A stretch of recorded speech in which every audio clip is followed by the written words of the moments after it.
Physical things చెప్పేసుకున్నాం part 1లో. మనం చూడకపోతే చూడండి, దీనికి రిలేటెడ్ లింక్లో ఇస్తాను.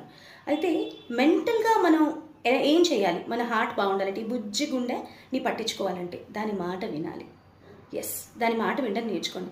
మీ టైం ఇవ్వడం నేర్చుకోండి. మీకు నచ్చిన పనులు కూడా ఒక రోజులో కొన్నైనా ఉండేలాగా చూసుకోండి. ప్రపంచం కోసం అన్నీ చేస్తాం, మన వాళ్ళ కోసం అన్నీ చేస్తూ ఉంటాం. బట్ అప్పుడప్పుడైనా రోజుకి ఒక్కటైనా మీకు నచ్చిన పని ఒక్కటైనా చేసుకోండి. ప్రశాంతంగా ఎలా ఉండాలో ప్లాన్ చేసుకోండి. కామ్ అవ్వాలంటే, చుట్టుపక్కల ఎంత కేయాస్ ఉన్నా కూడా కామ్గా ఉండడానికి ఏం చేయాలి అని ఆలోచించి మీకు బోల్డంత మెటీరియల్ దొరుకుతుంది all across social media.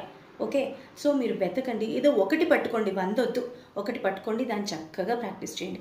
Deep బ్రీతింగో, మెడిటేషనో, మీకు నచ్చింది చూడటమో, వినటమో, రాయటమో, ఏదో ఒకటి, మండల art, anything. And number 3, connections strong చేసుకోండి. ఏంటి, సోషల్ మీడియా కనెక్షన్స్ కాదు, మీకు 1,00,000 ఫ్రెండ్స్ ఉండొచ్చు సోషల్ మీడియా మీద, కాదు.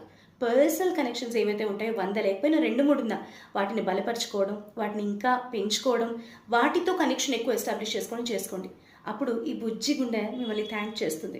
శారీరకంగాను మానసికంగాను దాన్ని పట్టించుకునే వాళ్ళు అవుతారు. Happy world heart day.